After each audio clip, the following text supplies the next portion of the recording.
Means mental health है, उनको ignore किया जा रहा है फेमिनिज्म की वजह से। मर्दों का जी। फाइनेंशियल एक्सप्लॉयटेशन भी हो रहा है एंड जेंडर बायस लॉस भी आ चुके हैं। हाँ जी। आपका इस पे क्या ख्याल है? और कौन से ऐसे तरीके हैं जिनकी वजह से फेमिनिज्म इंडियन मेन और सोसाइटी को इम्पैक्ट कर रहा है? सबसे बड़ा जो है ना, जो सबसे बड़ा है, बिकॉज़ आप देखेंगे जो अभी भी झेल रहे हैं, तो वो झेल तो रहे ही है ना। भई ऐसा तो है नहीं कि एक हट गया है, तो मर्द अभी भी झेल रहा है। बट प्रॉब्लम केवल इंडियन मेन पे खत्म नहीं आती है। बड़ी प्रॉब्लम आती है आपके डेमोग्राफिक डिविडेंड पे, और आती है बच्चों के ऊपर आने वाले टाइम में। वो एक ऐसी प्रॉब्लम है जिसको अभी कोई देख नहीं रहा ना, सोच रहा है उसके बारे में। सिंगल मदरहुड और बच्चे जो हैं बगैर माँ या बाप के रहेंगे, तो वो फॉस्टर पेरेंटिंग वाला जो हिसाब होता है, या जिसको बोला जाता है हेलीकॉप्टर पेरेंटिंग, उसका इंफ्रास्ट्रक्चर इंडिया में नहीं है, और इंडिया इतना भी विकास उसमें हुआ नहीं है। तो वो एक बहुत बड़ी प्रॉब्लम है जो आने वाली है। जितने भी लोग आज सिस्टम में बैठे हैं जो बूमर हैं, ये 10-15 साल के अंदर सब टपक जाएंगे। तो उसके बाद बहुत ही ऐसा प्रॉब्लम आने वाली है जिसके बारे में किसी ने एम्ब्रेस नहीं करा है, किसी ने सोचा भी नहीं है। बिकॉज मैनोस्फेयर के ग्रुप्स में भी हम खाली आदमी के कंटेक्स्ट में बात कर पाते हैं, बट एक ब्रॉडर सेंस में बच्चों को लेके फॉस्टर होम्स, हेलीकॉप्टर पेरेंटिंग, ये सारे जो टॉपिक्स हैं इनके बारे में बात भी नहीं करी जा रही है। इवन आप देखेंगे कंज्यूमरिज्म जो है, मेल कंजम्पशन पैटर्न्स, इसके बारे में भी कोई बात नहीं कर रहा है। रिलीजन के अंदर जिन लोगों की असल में बहुत ज्यादा एक कहते हैं जिम्मेदारी होनी चाहिए थी, वो उन्होंने भी नहीं ली है, और ना वो उसके बारे में सोच रहे हैं उस कंटेक्स्ट से भी। वो लगे हुए हैं धर्म का प्रचार करने अपने उस एंगल से, बट वो ये नहीं सोच रहे कि धर्म अगर कोई देखने वाला बनेगा ही नहीं तो फिर प्रचार कौन करेगा आगे। आप मंदिर तो बना सकते हो, बट उन मंदिरों में बच्चे ही नहीं होंगे आगे आने वाली फ्यूचर जनरेशन में, तो वो फिर मंदिर मंदिर कहाँ रहेंगे बताओ। भाई मंदिर या धर्म इंसान से है ना। जब इंसान ही खत्म हो जाएगा उस पर्टिकुलर रिलीजन का या उस ज्योग्राफी का, या कम हो जाएगा, तो फिर किस बात का वो रह जाएगा। भाई ऐसे तो मान लो रोमन्स भी थे, ऐसे तो आपके इनकास भी थे, मायंस भी थे। मायन सभ्यता बहुत पुरानी सभ्यता थी। अगर किसी ने अपोकलिप्टो देखी है, जेम्स गन है, पता नहीं क्या नाम है उसका, जिसने अवतार भी बनाई है, उसने बनाई अपोकलिप्टो। मैं एक बार देख लेता हूँ। तो उस फिल्म के अंदर पूरा इनकास को दिखाया गया है।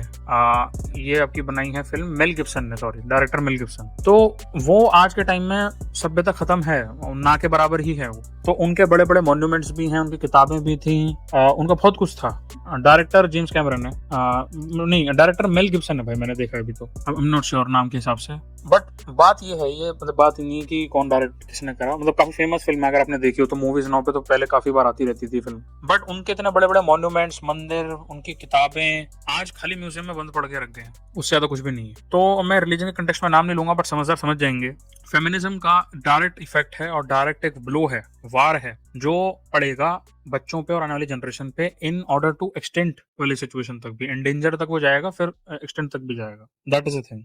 तो इसके कंटेक्स्ट में कोई बात नहीं सोच रहा है। अभी हम डेटिंग के बारे में बात कर देते हैं, बिकॉज ये देखिए थोड़ा शॉर्ट टर्म वाली बात है ना। डेटिंग हो गया, या फिर इवन मैनोस्फेयर भी हो गया, या आपकी चॉइसेस, या आपका पॉलिटिक्स, या आपकी वोट बैंक। बट अगर आप इसे थोड़ा आज से 50 साल बाद, 60 साल बाद, 100 साल बाद में देखेंगे, तो पूरा बदल के खात्मा दे देगा। आप इवन देखिए, आज रिपोर्ट भी मैंने पढ़ रहा था, ब्रिटिशर्स जो हैं, वाइट जो ब्रिटिशर्स हैं, ब्रिटेन में भी जो वाइट लोग हैं, वाइट पीपल, उनका बहुत ही बड़े लेवल पर परसेंटेज गिरा है। और उसकी वजह से माइग्रेंट्स जो हैं वहाँ पर, और जो दूसरे देशों से हैं, उनकी पॉपुलेशन बहुत बड़े लेवल पर बढ़ी है। और इसीलिए मैं कहता हूँ कि सर्वाइवल ऑफ द फिटेस्ट होगा। जो जीतना होगा वो जीतेगा, जिसे बच्चे पैदा करने वो करेगा, जिसे नहीं करने, जो रोते रहेंगे, जो और चीजों में दिमाग लगाते रहेंगे रेदर देन मेन चीजों पे बात लगाए, उनका फिर वही वाला हाल हो जाना है जो हो रहा है। सैड है, बट वही वाली बात है, क्योंकि आपके इवन रिलीजियस लीडर्स भी उसको लेके कुछ दिमाग नहीं रख रहे। That is a thing. So majorly फिर ऐसी जगह पे होता क्या है ना, ये काफी बार और भी जगह पर नोटिसेबल रही है इस तरीके की चीजें। जैसे आप अगर इंकास को देखेंगे, या जो रेड इंडियंस रहते थे अमेरिका में पहले के समय में, अगर किसी ने पीटर पैन की कहानी सुनी है तो उसमें रेड इंडियंस दिखाते हैं। वो मतलब वो फेदर वगैरह उन्होंने पहने हुए होते हैं, अभी भी हैं वो, ऐसा नहीं अभी नहीं है। बट आज उनका जो ट्रेडिशन रिलीजन है वो बिल्कुल खत्म सा हो चुका है, and they have also very much converted to other religions, या वो काफी इन्फ्लुएंस्ड हैं और रिलीजन से। अब मैं ये बुरा या सही है वो नहीं बोल रहा, बट उनकी जो एक नेटिव इनहेरेंट आइडेंटिटी थी, that has been completely washed off. तो उनमें से भी वो बचे हैं खाली, उन रेड इंडियंस में से भी, जिन्होंने मे बी वो और महिलाओं से जिन्होंने शादी कर ली या फिर अपने फैमिली को बचाया, उनको समझ में आ गया था कि जिस हम ट्रेडिशन या रिलीजन को मान रहे हैं, वहाँ के लोग हैं उतने ज्यादा सीरियस नहीं उसको लेके, सो दे पार्टेड वेज। अब वो सुनने में हो सकता है किसी को मिर्ची लगे, ये बिल्कुल ऐसे जैसा मान लीजिए कुछ लड़के हैं तो वो बोलते हैं भाई इतना यहाँ ना तो कोई रिलीजियस लीडर कुछ बोलता, ना यहाँ कुछ बोलता, बोलते ठीक है यहाँ नहीं चलेगा तो मैं बाहर जाकर, मुझे तो अपना आपको तो बचाना है ना। आप पूरी कम्युनिटी को एक साथ तो बचा नहीं सकते, सबके दिमाग में तो जा नहीं सकते, जिसको डूबना है वो तो डूबेगा ही। So it is what it is. And that's the reason कि आप देखेंगे सर्वाइवल ऑफ द फिटेस्ट ही बचेगा। इसलिए इवन आप देखेंगे टॉप पोजीशंस पर भी जब आप देखते हैं इंडियन सीईओज हैं बाहर के देशों में भी, वो क्यों है इंडियंस? क्योंकि सर्वाइवल ऑफ द फिटेस्ट है। उन्हें पता है कि भाई अगर हम यहाँ दूसरे देश में रह रहे हैं तो अगर हम अपना 200% नहीं देंगे तो खत्म है हमारा सीन, है ही नहीं। तो वही वाली बात है, जब आपके पास कुछ रहता नहीं है करने को, मतलब हारने को जब कुछ नहीं है, तो आप जीतने के लिए खेलते भी फिर दुगनी ताकत से हो। तो दैट इज अ थिंग जिसके बारे में फेमिनिज्म के कंटेक्स्ट में कोई भी बात नहीं कर रहा है। बिकॉज अभी आप फेमिनिज्म का जो एक इल इफेक्ट्स देख रहे हो वो बहुत ही ऊपर के लेवल पर है। अभी मैन हेटिंग हो गया, मिसएंड्री हो गया।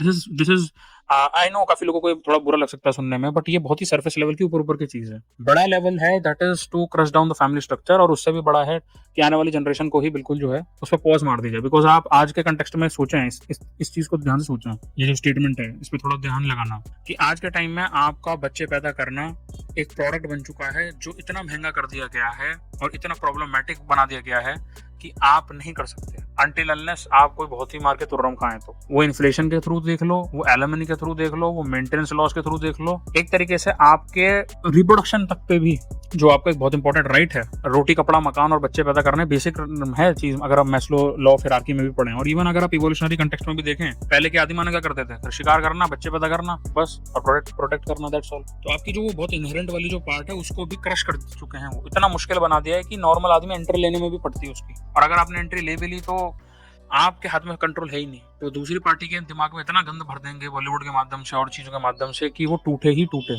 और आप अगर उसको नहीं भरोगे तो फिर आपको डाल दिया जाएगा। तो एक सेंस में अगर आप थोड़ा हद से ज्यादा अगर आप लाल गोली लेना चाहते हैं तो ये है कि अगर आपने बच्चे पैदा करे तो आपको जेल में डाल दिया जाएगा। अब मैं ये नहीं कह रहा एग्जैक्टली ऐसा होता है, क्योंकि उसमें लॉज हैं, उसमें और भी फ्री विल वाली चीजें भी हैं, बट एक सेंस में चीज वहीं पे जा रही है कि the moment you have kids आपको जेल में डाल दिया जाएगा। अब उसमें एक बीच का पार्ट मेंटेनेंस एलिमनी का भी होता है कि अगर आप नहीं देते हैं तो, बट आप खुद सोचिए कि कितने लोगों के पास इतना पैसा है कि वो देते रहेंगे, और आप कितने लोग जो है इतने रेड पिल नहीं होंगे कि वो स्लेवरी माइंडसेट को एक्सेप्ट कर लेंगे। तो ये बात है जो इफेक्ट को लोग नहीं समझ पा रहे। अभी मिसएंड्री और ये मैन हेटिंग तो बहुत ऊपर की चीज है, अंदर तो बहुत गहरा मायाजाल है जी।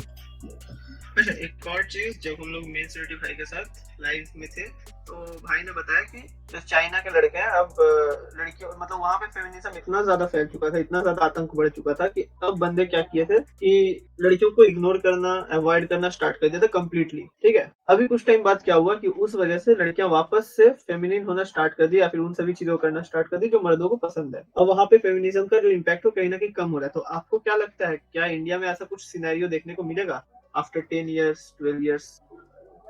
तो भाई अभी जैसा का पैटर्न नजर आ रहा है तो मेरे को लगता है मे बी 10-12 years भी ज्यादा नहीं है, उससे कम ही हो जाएगा, 5 से 7 साल के अंदर। the only problem is Sims, the biggest problem is Sims इस टाइम पे।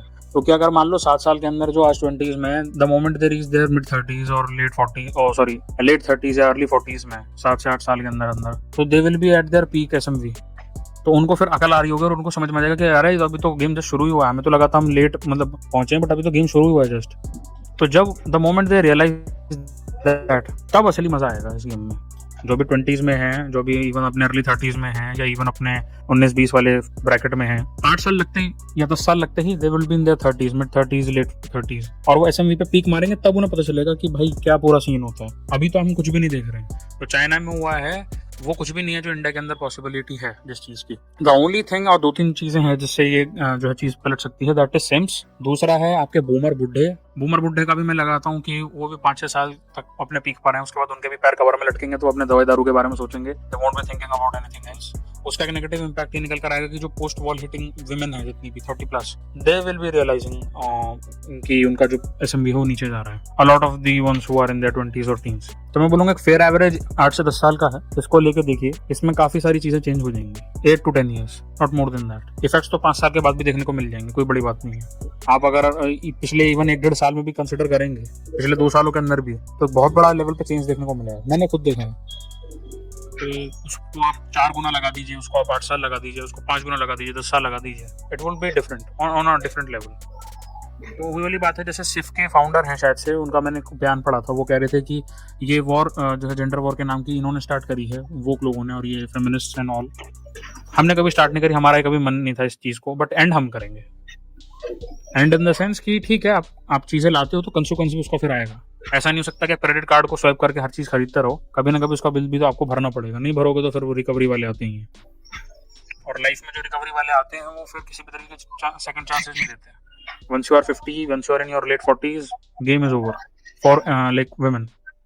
गाइस के लिए तो वो फिर अर्ली 40s में शुरू ही हुए हैं। और ये एडवांटेज जो है बहुत बड़े लेवल का, ये ग्लोबल डेटिंग मार्केट में भी नजर आएगा। बिकॉज अगर आप ग्लोबल डेटिंग मार्केट में देखें तो मेजॉरिटी में जो मेन है उनका जो एसएमवी पीक आता है वो आता है मिड 30s में, 35 से 40 के बीच में। इंडियन मैन में वो आता है मिड 40 से पहले पहले, अर्ली और मिड 40s के बीच में। तो ये जो एक्स्ट्रा एडेड 5 से 10 साल हैं, ये इंडियन आदमियों को काफी ज्यादा बेनिफिट करेंगे even in the global dating market, in context of money, in context of everything. इसलिए मेक द राइट चॉइस। अगर सिंपिंग करेंगे तो फिर उनका भी बेड़ा गर्क होना ही है, और वो तो और भी बुरा होगा बिकॉज आपको पता है कि लॉ कितना बढ़िया है इंडिया में।